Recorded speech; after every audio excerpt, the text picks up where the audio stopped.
It's our great pleasure to have Professor Jong-shi visiting us. And so Professor Jong-shi joined the University of Southern California as the Epstein Family Professor of Industrial and Systems Engineering in August 2013.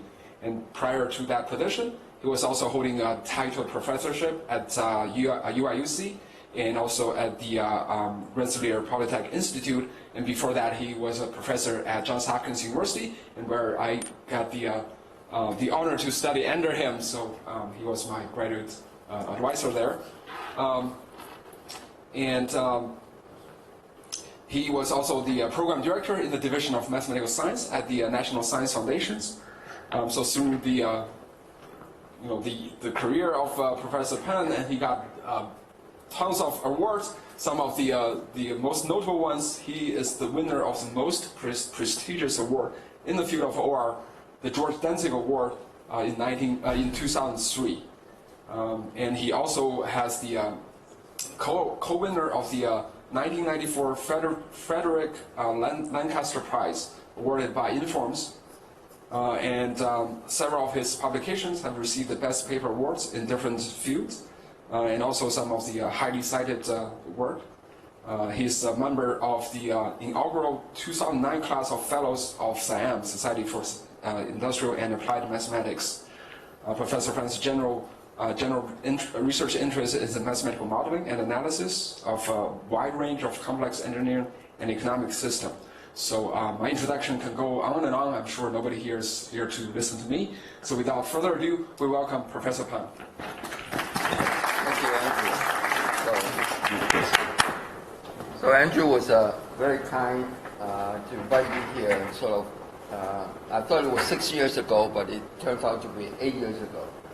And so this is my second time here, and I'm glad to see that Andrew is progressing very well. And also want to thank Aldo for his hospitality during my short stay for so far. I look forward to sort of exchanges with two of them and also other faculty and students from the department. Can you hear me well? So it seems that, okay. So it's a pleasure to be back. And I want to talk to you a little bit today about some of my research interests and research progress. And I've used this term before, but not in this context. I call the kind of problems that I'm working on nowadays, I call them non-problems. Okay, so non-problems, that anything that starts with non is something that I'm interested in. In particular, so in this particular case, it's actually pertaining to non-convex, non-differentiable, and non-traditional. Okay, and so I will explain a little bit what I mean by those. So the precise title of the presentation, so it's a mouthful of words. And so let's start with the last few words that everyone understands, statistical estimation. And then I add the word modern here because a lot of the problems that inspired the research actually came from statistical estimation problems that people are of interest today. For example, like deep learning and sparsity representations, and those some of the more modern statistical estimation problems. And they turn out to be really sort of belong to one of what I would call a non-problem. Okay, so I think that's easy to understand. And so let's go to the first few words. So different max, meaning that it's really, so for those of you who know about difference of convex, then difference of convex is really difference of two convex functions. And so I borrowed that terminology and called this class of problem difference max because it's going to be max minus max. Okay, and then you can see the max minus max. Of course, the max function is, of course, not differentiable. And then when you have max minus max, then one of them has got to be non-convex. I mean, the whole thing. And so that's where the non-convex, non-differentiable comes in. And also, on top of that, this kind of functions actually, on outside of this, is that there's a function that composite with this kind of difference of convex, difference of max functions. And so it's really a mouthful of words describing just the title, and I will explain this. Okay? And I should say that this is a joint work with a postdoc of mine, Dr. Ying Chui, who got a degree from Singapore University, National Singapore University. And then Professor Bodhi Sang. Bodhi is actually a statistician. And then if there are statisticians in the audience, you may know about him. He's at Columbia. And so the thing that I want to say is that when I work on some of the applied problems outside of my own sort of core area of optimization, I like to collaborate with the domain experts. And so in this case, Professor Sang represents the, so I like to also use the term statistical arm, right? So he's my, he supplies a lot of the motivation, the kind of problems that initiated this research. And you also offer a lot of comments and suggestions pertaining to the statistics part. And so that gives you, hopefully give you a little bit about the credibility of the work in the domain of statistics. Okay, so that's the beginning of the, I already used up 5 minutes or 10 minutes on this slide. So let's go into the contents.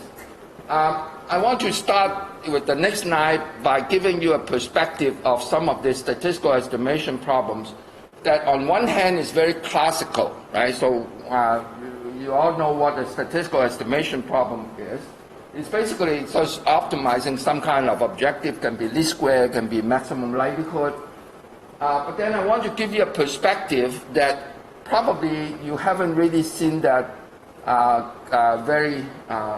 in too many places. The reason is that I really want to go into the depth, okay, go into the details of how that estimation problem, what are the key components that form that problem. And then the reason that this is important is because when you really want to develop good algorithms, I think it's very important to understand how those, the properties of those component functions, especially when they are not convex and not differentiable. So this is a perspective that I want to share with you, that it is actually important, and not just say that, oh, I have an optimization problem, minimize f of x, okay? But I really want to know how f is, the function, how actually is formed, okay? And so that's why I want to talk a little bit about this dissection thing, namely just really going into the details of how the statistical optimization problem is being formed. And then that will give rise to this unified composite difference convex piecewise, actually difference max in this case. Convex piecewise, the piecewise term is really coming from the max. And then I'll show you why this formulation is broad enough to include many problems. And then due to the non-convexity, it is important to understand the kind of solutions that an algorithm can compute, right? Because of the non-convexity, we really cannot hope to be able to get any kind of global minimizer, even local minimizer in general. And so the best we can hope for is some kind of relaxation of those minimizing properties. And that's where the concept of stationarity comes in. And then when you have non-convex, non-differentiable problems, then there are really many kinds of stationary solutions. And so you need to understand the kind of solutions you get, what kind of properties, what kind of really stationarity properties that the algorithm will produce. Because there are really quite a few different concepts. Some stronger than the other, some more relaxed, others less relaxed. And then the next topic is how we actually solve the problem, and this idea of the MM algorithm, majorization, minimization algorithm, and I'm sure that many of you would know about this. But then the thing here is that what I wrote up there is difference of convex, okay? So if you know a little bit about difference of convex, then you know about this sort of the so-called the DCA algorithm, which is difference of convex algorithm. And so in principle, I know that the class of problems I'm dealing with is actually of the difference convex type. I know that in principle. but then to actually find the DC decomposition is actually not so easy, and so we bypass that and actually go directly to this, this more general idea of a majorization algorithm. And then depending on whether of time, okay, so then talk a little bit about the convergence. And then within this algorithm, then you need to solve convex subproblems, right? You need to solve convex subproblems. And the thing that I want to mention here is that when you solve those convex problems, because in a way, solving the convex subproblems is really the workhorse of the algorithm. And so you want to be able to solve those subproblems fast, and you also want to solve those subproblems very accurately. And the thing with the first order methods, right, that for solving convex problems is that they are very good if you do a one-shot thing, if you just solve one single problem, and then the first order methods can be good. But then if the convex subproblems are embedded, okay, are embedded in an iterative algorithm, then not only do you want to be able to solve the subproblems fast, but you want to be able to solve the subproblems to high accuracy, right? And then typically the first order methods will not allow you to do that, because after all, they're only first order.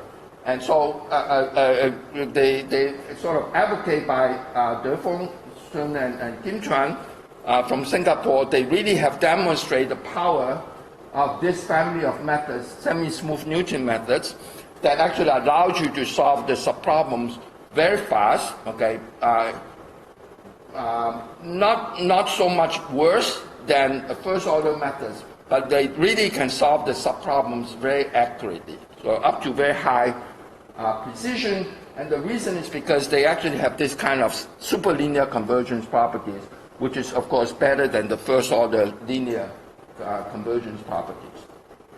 Okay, so and we actually have test this out to this. This is the sort of the non-traditional part of the non-problems, is because we want to deal with piecewise affine linear regression as opposed to just standard classical linear regression, right? And so this is the non-traditional part of the work, is that we're trying to fit a piecewise linear curve and not just a linear curve. So we're actually doing piecewise linear regression, which is not too many, which is really a fairly new topic in the area of statistical estimation. Okay? Especially running those algorithms in rigorous with a rigorous supporting theory about their convergence and things like that. Okay, so this again, and that takes up another 10-15 minutes, so I really have not a lot of time to go over all these things, but at least I hope that I've given you a flavor of things that will be covered, right? So starting from a sort of a basic perspective, new perspective of the statistical problems, to the very detailed algorithmic way algorithms for solving this, and we also have some interesting numerical results at the end, and also some rather deep theory of convergence using this KL inequality to show some sequential convergence. Okay, so that's the agenda for what I plan to cover, and then we see how far I can go. Okay, so just stop me when time is up, and I'll be happy to talk to you about the things that I've not been able to cover in the presentation. Okay? So, let's talk a little bit about this dissection, because now I want to go back to very fundamental statistical estimation. And what I want to sort of convey to you is that I want to understand how the problem actually comes about, right? And my claim is that there are really three main components in the kind of statistical estimation problems that nowadays we solve. To begin, there's an underlying, first of all, this is a parametric statistical model. It's not non-parametric. Non-parametric is a different story, but so we're working with parametric estimation. And so there's a statistical model, parametric one, that relates the input x, right? So x is the input, and the model depends on a parameter theta, and what this function gives is the output, right? So this is the model output given input that is parameter dependent. So the one that you are all very familiar with is the linear regression, right? Linear regression, then this function is just x times theta. X transpose theta, x is a vector. So you have input x. So traditionally, we talk a lot about sort of about linear regression, and that would be the case where you have x times theta. But here, I'm just making everything in the general form, is that I take that as a abstract function psi that depends on the input and the parameter theta, which is to be computed. Okay, so I'm trying to estimate theta. Now what you notice is that I'm detaching, when I talk about this statistical model, I'm not talking about any kind of error measure. Just I believe that this underlying data, this underlying set of data, there's a connection, there's a relation between the inputs and output. Okay, and that underlying connection is through this function psi of x theta. Okay, so that's what the model assumes, is that there's a relation between the output and input. Input x, you get y, and of course you have the data. The data of the output is very different from the model output. So think of this as giving the model output. Now I need to be able to tell how this model output is related to the observed output, or the output in the data, right? And so that's the y. So that I need a function p of y of t. So what basically, eventually I'm going to replace the t by this statistical function model psi of xt, and that's where the composite comes in, right? So typically this error function could be, for example, least square. In the least square case, this is just 1/2 of y minus t squared, 1 minus t squared. But you can use any other loss function, right? So this function here measures the error of the model output, which is this one, and the observed output. Okay? Again, you can think of this as just the well-known y minus t squared. But in general here, now notice that the arguments in these two functions are different. This here, the argument depends on input, right? So you have input in the features, and then you have some parameter of the model that you want to determine. Where is this function, the arguments here, in terms of the output and a dummy variable t? Think of t as a dummy variable, right? So the arguments are very different. And nowadays in statistics optimization, typically there's a model regularizer, right? Now, in many years ago, of course, you heard about using convex regularizer. For example, in SVM, support vector machines and other contexts, this would be just a quadratic, right? And part of the so in many cases, this function, this regularizer, is just to regularize the objective, to make it more well behaved, right? So those are the kind of the either strong for strong convexification of your minimization problem, or in nowadays, of course, this function, this regularizer, can be used for sparsity control, right? So you want to make sure that your parameters will have kind of a sparse pattern, and so modern regularizers are used not just for strong, not only for the purpose of strong convexification, but also for perhaps other purposes, such as sparsity representation, to make sure that you use, make sure that the theta that you get have some sparsity feature in it. Okay,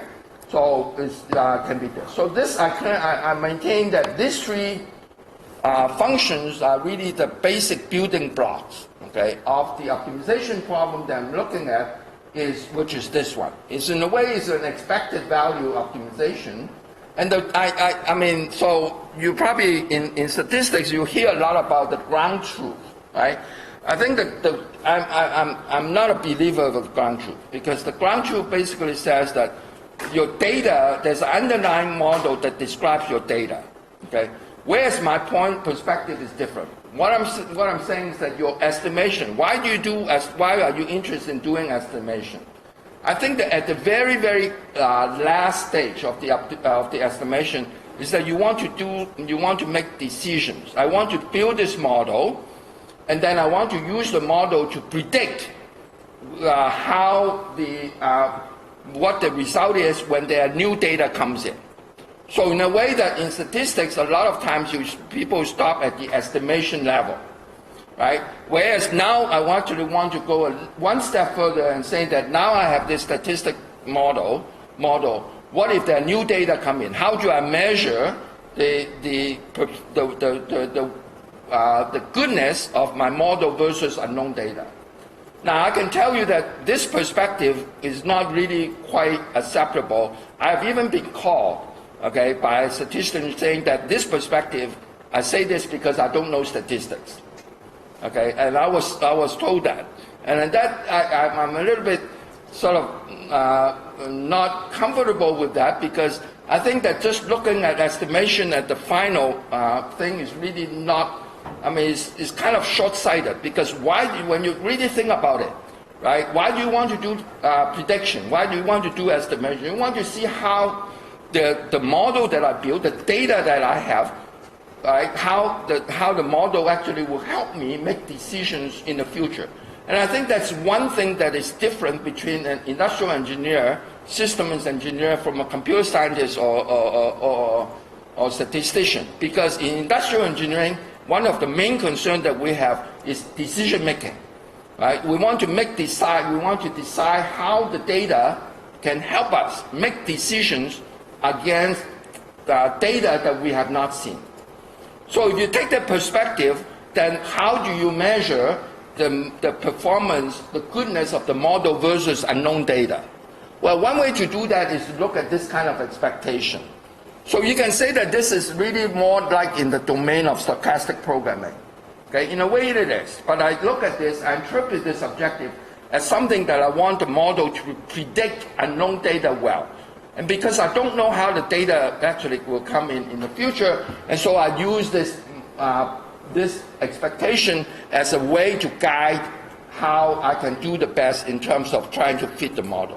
So in a way that this objective kind of reflects that I also want on the average, for data that I have not seen on the average, that my model actually will perform well. Okay, so it's a little bit different from the concept of a ground truth. You can think of the optimal solution of this, if it is possible to compute, as the ground truth. But I don't take that perspective. I take the perspective that, okay, so I want to predict the future well, so I need some measure to tell me how well I can do for the undiscovered or unknown data, and this is my performance measure against future unknown data, right? So again, it's the perspective. You may not be, I mean, if you are sort of trained in traditional statistics, this is perhaps a different perspective. This is more in the perspective from the IE domain, where we ultimately, because I want to make decisions against unknown data. Okay, so I want to do the estimation. Right? I want to do the estimation for the benefit of making good predictions on unknown data in the future. Okay, and so that's why I take this as the composite expected error minimization as the key problem.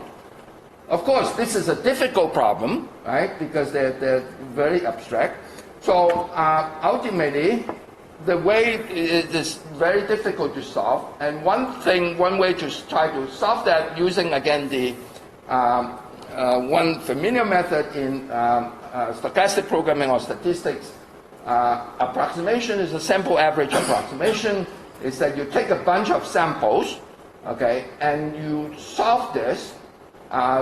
You basically discretize the expectation and turn it into a finite sum. And now this is where you actually add the regularizer. Okay, so you notice that in my original formulation here, the regularizer does not appear. Okay, because I don't care. The regularizer is really a way of helping me to to find the theta sort of in a better way, right? So as far as the future data are concerned, this is really the main performance measure that I'm interested in. And then this regularizer here will sort of take the data is that I want to do the estimation. For example, I want a sparsity representation, then this would be a sparsity kind of function that I want to use in my discretized problem that I'm optimizing. Okay, so this is the workhorse, right? So when you actually solve, I'm very much a deterministic optimizer, okay? So the rest of the talk will be focused on how to actually solve this problem, understand this problem for fixed data, for fixed size of the sample. Okay, so n is given, n is fixed. The problem of trying to understand how this problem behaves as n goes to infinity, or how this problem actually related to the previous problem, that is maybe 5 years later when I get to be invited to come back and talk about this, then I probably will talk about that, right? So, but for now, ultimately, I want to be able to relate what I'm able to do with respect to this problem back to the expected value problem, right? So already I have a student who actually has done something on this, but then there's no time for me to talk about. So right now, we are just focusing on how it's a fixed sample size problem. Okay, so think about this as a fixed sample size problem. It's a deterministic problem that I want to solve, but yet you can see that because of the generality that I put in the functions, this already is quite not an easy problem, especially when I show you some of the examples of this kind of functions. So this is my workhorse, okay? Now, what I'm claiming here is that this kind of regularizers, okay, from previous work, I know that this regularizers actually already encompass many regularizers, encompass convex functions. It encompasses many of the sparsity functions. I will show you later on. All this sort of regularizers can be written in the difference of convex form. And in fact, it's max minus max form, okay? So this here, each one, so this is over there. And then the G and H models the P of theta, and that is, the G is convex. Typically, in the sparsity case, sparsity representation, the function G is typically a weighted L1 function. It's weighted L1. It's when you actually start to look at some of the other non-convex sparsity functions like the SCAC or some MCP and all those others, that you get into the situation where the regularizer is actually of the form G minus H, where G is convex, typically weighted L1, and then H is also convex and is of the form, is the max of finite maximum, pointwise maximum of finitely many differentiable convex functions. That's the H part, and G is the convex part. And the claim is that many of the sparsity functions in the literature can all be written in this form. And I actually have a paper that actually talks about this. Now the key thing here is that I want to show you that this function here, especially the side, they can all be written into the max minus max form. Okay? Where each one of the function here, each one of this component function actually turns out to be a differentiable convex functions. Okay, so this is the workhorse, and then I will the later slides will talk about how we can solve this problem and computing kind of stationary solutions. Okay, so before I do that, I want to mention to you that I'll show you how. So this is so far an abstract framework, and I want to mention to you, show you how this framework actually includes a lot of special cases. Okay, so let's talk about, let's start with the case of a piecewise statistical model, right? So instead of just linear, your underlying statistical model, which is psi, is max minus max form, okay? Now, it's piecewise linear. So to motivate that, to motivate this form, think about, suppose your underlying data is like an M shape, okay? So it's like the letter M, okay? So that's how your data is formed. Now, if you use a linear regression, what will happen? Well, you're going to get this straight line, right? On the other hand, if I have the flexibility of using a piecewise linear model, I can actually fit the letter M quite well, right? Because the letter M is like a piecewise linear shape. So any piecewise linear function, okay, any piecewise linear function can be written as the max of affine functions minus max of affine functions. And this is a theorem due to Schultes in the 80s, okay, so and any piecewise linear, multivariate piecewise linear function can be written as the max of finitely many affine functions minus the max of finitely many affine functions.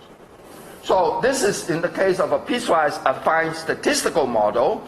It actually, for those of you who know a little bit about the Mars model in statistics, actually that's quite a catchy term. I learned about this term from Boddy's Mars. It stands for multivariate something. Okay, they also use this kind of piecewise affine modeling, except that they have softwares written, but none of the softwares actually have any kind of mathematical properties. Okay, they are very much like heuristics. Okay, so and part of the thing that according to Boddy, my statistical arm, this kind of piecewise affine model is much broader than the kind of piecewise model used in Mars, for example, if you know what Mars is. Okay, so again, another function that you probably have seen in literature, this occurs in deep learning, is this kind of a rectified, the riilu function, activation function, which is a very special form, right? So you want to estimate A and alpha, and this is the so-called the riilu activation function in deep learning. And this, of course, is a special case of this general affine function. Okay, and this is an example that actually is interesting because in this case, in the standard riilu function, this is piecewise linear, and this is one layer. Now, if you have a two-layer neural net with riilu as the activation function, this is the kind of function you get. This is your first layer. Okay, this is your first layer, and then you do another layer. I'll just illustrate this with two layers. And what you want to do is, of course, to find the A, the capital A matrix, the little a, the B vector, and then beta. Okay, those scalars, those biases. So it turns out that this example of two-layer neural net with the riilu activation function, that's where the max here. So you see two maxes here, and this is input. The parameters theta are the A, capital A, little a, B, and beta. Okay. This function, actually, you can also write it in this form, except that the functions inside the max is quadratic. You actually end up with this two-layer riilu activation function. The model, the statistical model, actually turns out to be piecewise linear quadratic. Okay, and so that motivates us to actually look beyond the case where this is a piecewise affine.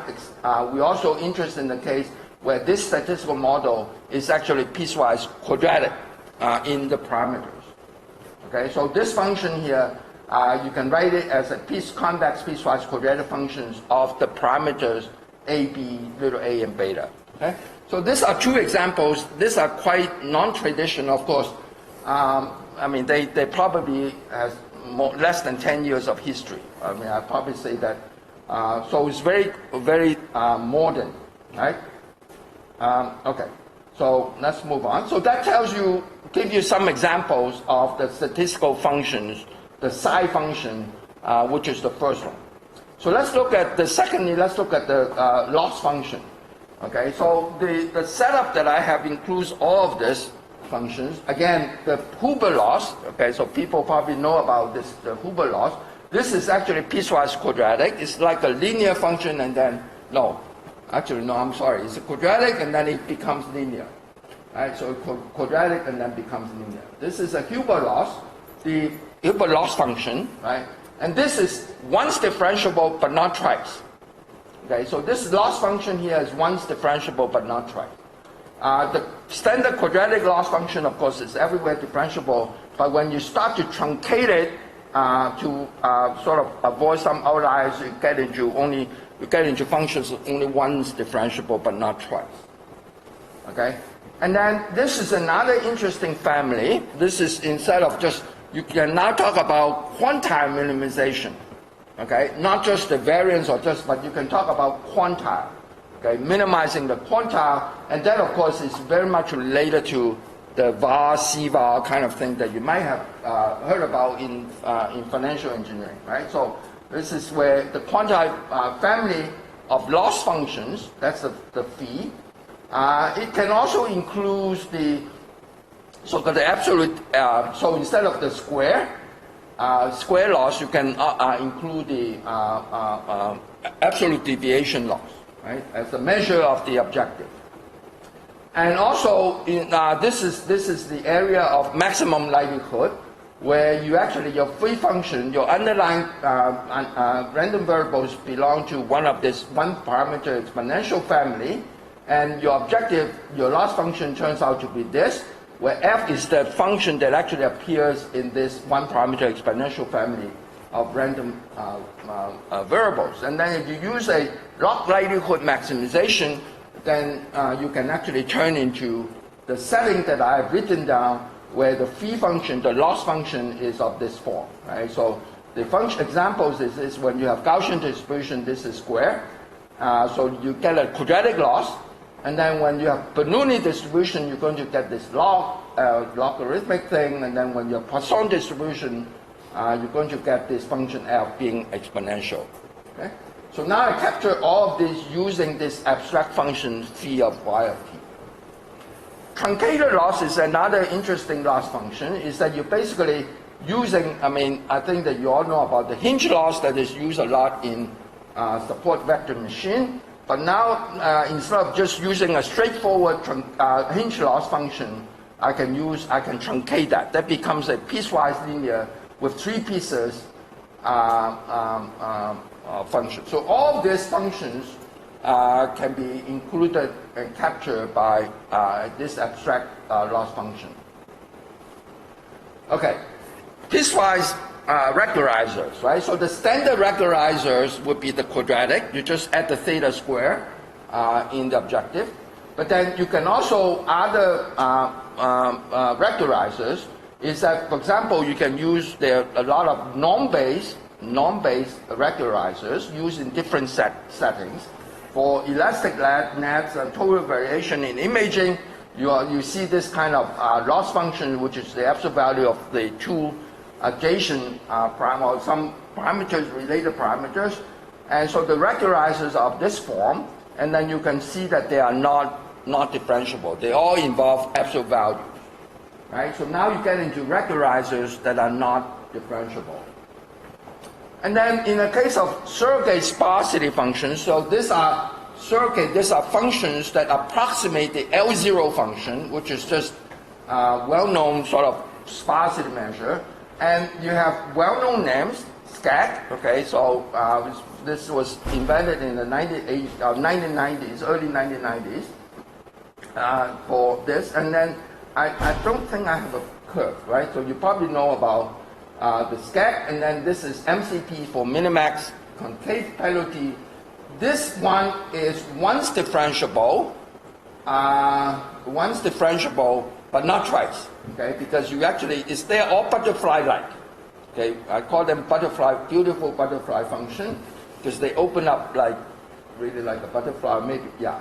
Anyway, so you have all of this. You have SCAC, MCP, truncated transform L1, pretty complicated, right? So you can see that. But all of this, you can always write them in the regularizer as the weighted L1 minus something, where this something is one of this form.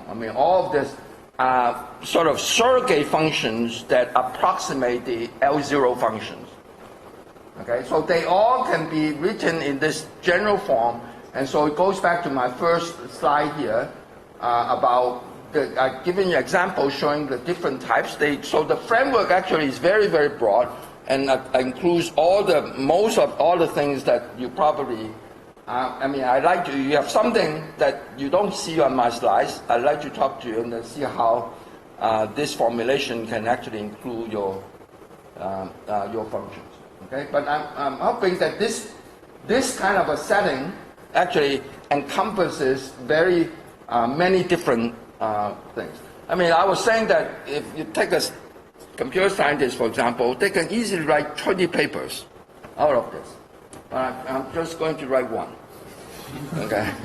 I mean, every single one you can. I mean, how many combinations here, right? So you have two here, okay, and then of course you can generalize it to more than two, right? And then here I've shown you 1, 2, 3, 4. Here you have how many? So you multiply them together, right? 2 times 3 times 4, you already get to maybe 20. So you can write 20 papers. No, that's not what I'd like to do. One paper hopefully captures everything. Right? Okay. So let's talk a little bit about theory. Okay? So this is the theoretical part that tells you that you need to be careful about the kind of solutions that you would be able to compute. And I want to talk a little bit about this notion of subdifferential. So this is the mathematical part, right? About how we can go ahead and deal with the kind of stationary solutions for this non-convex, non-differentiable function. Okay, so now I don't know how much you know about this sort of things. The standard one, the Clark subdifferential, is very basic. Well, but now it's very basic. But the one before that is this so-called the Bourdieu subdifferential. So let's start with something about this, right? So you have a vector function from an open set into m-dimensional space. So this is a vector function with n variables, okay? And then the function is assumed to be locally Lipschitz, and then we know by a canon, okay, so a very deep mathematical result about locally Lipschitz functions, that every locally Lipschitz functions is almost everywhere differentiable. So the set of non-differentiable points is of measure 0.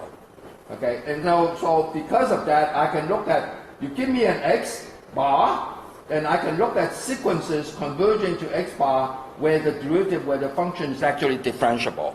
Okay, so I look at all those limits of Jacobians at the differentiable points. This is the set of differentiable points.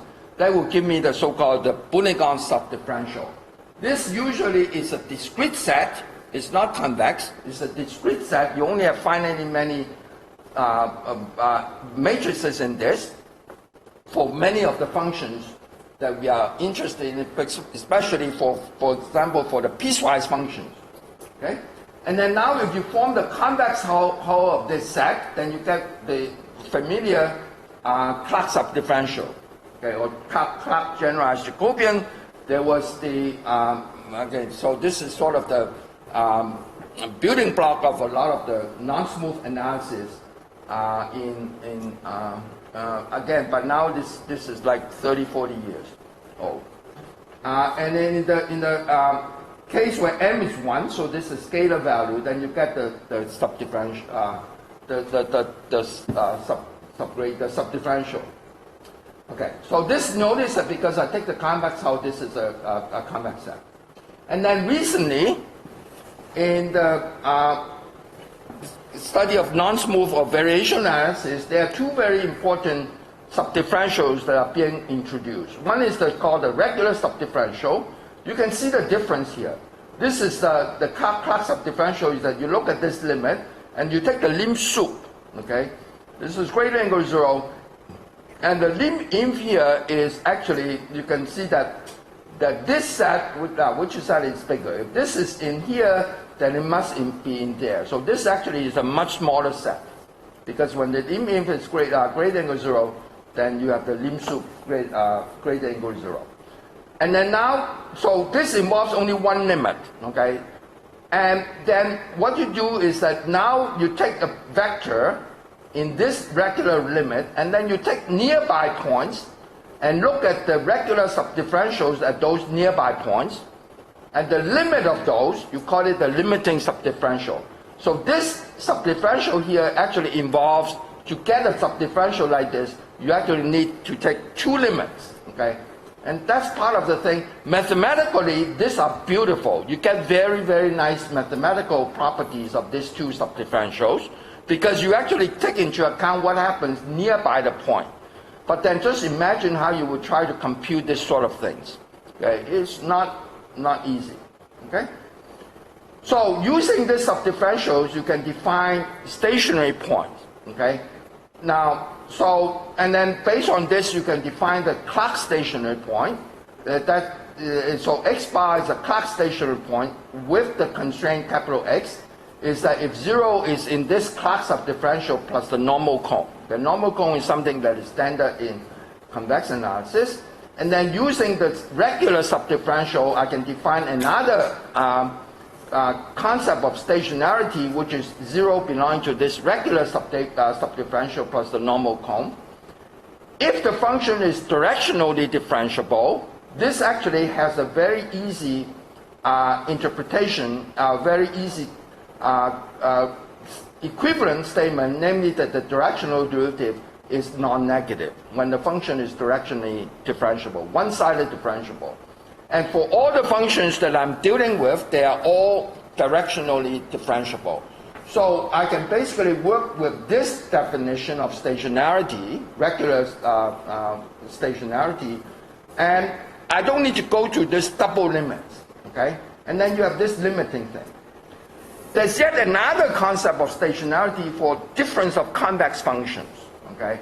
So when this is difference of two convex functions, there's this concept of a critical point, okay? Critical point this works only for the case of two convex, difference of two convex, is that if this subdifferential, now this is the convex case, if this subdifferential intersect that is non-empty. So this is in the literature of DC functions. You notice that this definition here, actually, I need to know what G and H is in order to define this concept of a critical point. Okay? So this last notion depends on the DC decomposition of the function phi. Whereas the previous definitions, I don't need to know that I have this decomposition. Okay? So the picture here sort of captures the different concepts. So let's look at this picture, okay? Because ultimately this is about subdifferentials, okay? But let's look at this picture. Ideally, this is what we want to be able to compute, okay? So local minimizer. But it's actually very difficult, okay, to try to show that a given point is a local minimizer of a non-convex, of a non-problem. It's very difficult. So even trying to compute something here is very, very difficult. And so the next thing you want to be able to compute is one of those directional stationary points. And this, of course, requires the function be directionally differentiable. And then you actually go bigger and bigger. So this actually is for the limiting, okay, the limiting, which is based on this limiting subdifferential. And you can see that the set of stationary points, actually, I make them more and more relaxed. Okay, ideally you want to be able to compute things here, but they are hard. So next thing you want to be able to compute is the point here. That is not easy either. Okay, and then so a lot of times people can show that algorithms will actually converge to one of the points outside here. Now, of course, if you can compute a point outside here, you can see that the chance of them being a local minimizer is not too big. But at least if it's a local minimizer, so then it must be de-stationary, directionally stationary. So you say that, oh, if I can compute a point right here, then if that point that you can compute is not here, then there's no chance for it to be have any kind of local minimizing property. So ideally, what you'd like to be able to compute, wow, this is hard. So the next thing you want to be able to compute would be a point over here. Okay? And that essentially is my goal.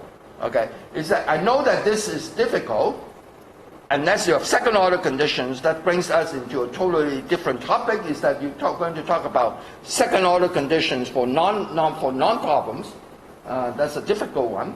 And so this is difficult to compute, so I'm aiming for this. I'm aiming to be able to compute a point that is directionally stationary, which is a smaller set, okay, than points out here.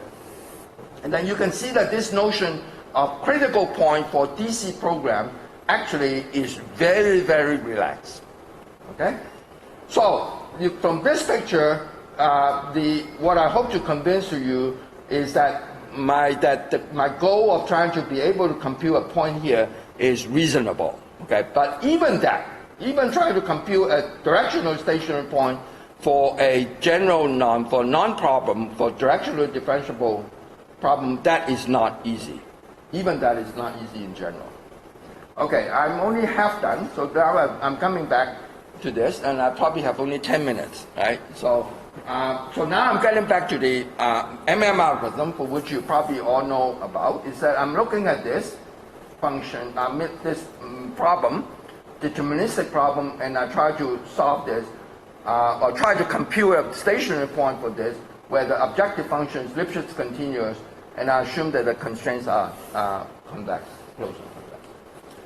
Okay, so the underlying of the MM algorithm, which is the majorization minimization algorithm, is that I'm trying to find, you give me a vector y, which presumably is during some iteration of the algorithm, I want to be able to find a convex function in x that majorizes the original function, right? So this majorizes that for the given y, right? So this function is convex in x, and it majorizes the given function. And I'm going to assume that this is the little details, and then when the point y, this is the reference point, right? It happens to be the x, then I'm going to recover my original objective. Okay, so forget about this. Let's come to the MM algorithm. The MM iteration is very simple. Is that given this point, this test vector, this candidate solution, I'm going to solve a problem using this convex majorand, right? And then there's the given reference point here. So this is the algorithm, right? So basically, at every step, I'm solving a convex problem, convex subproblem, right? Now, in the case when the function phi happens to be difference of convex function, then to get this kind of a convex majorizing function is actually very simple. So here's the difference of convex. So you basically just need to linearize the function h, and then here you linearize it in the sense of using a subdifferential of this, or subgradient of this convex function. So when you have a DC function, difference of convex, then it's very easy to obtain a convex majorization. And in fact, this algorithm here, if you look for this, when you have a DC function, is exactly the classical DC algorithm. And you can see that the DC algorithm is actually a special case of the MM algorithm.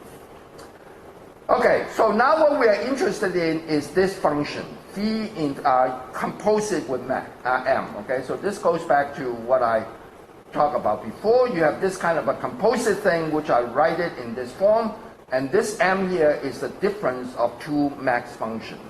All of the examples that I've shown you about this statistical model, they can all be written in this form. Okay?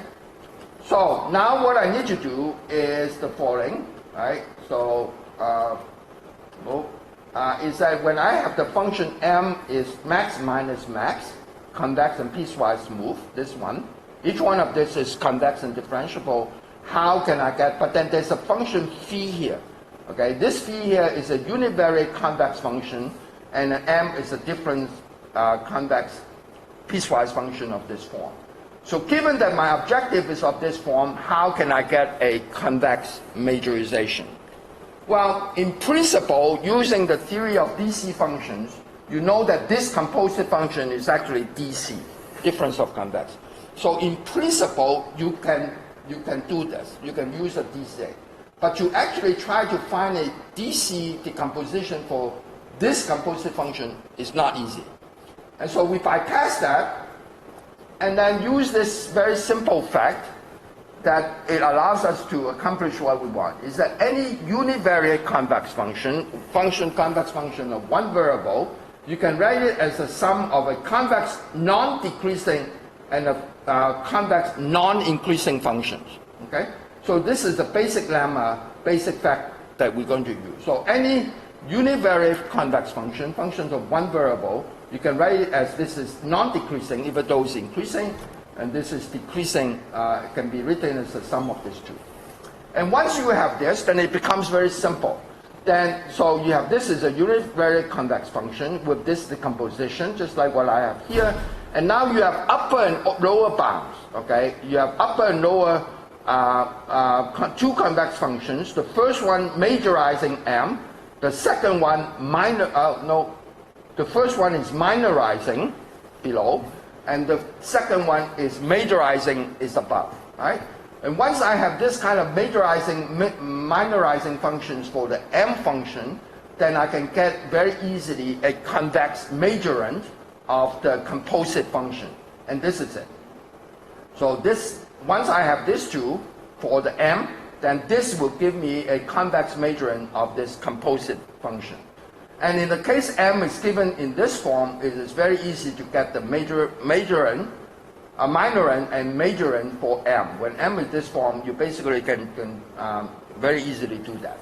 So this fact allows us to get this convex majorant, and so I can use the MM algorithm without any difficulty. Okay. So I'm going to forget about this because this talks about convergence theory, and then you have subsequential convergence, and then if you use the error bound theory in the form of the KL inequality, then you can actually prove sequential convergence. So I'm going to skip this. And this is an enhanced algorithm that actually, so I'm going to skip that because I don't have a lot of time. Okay.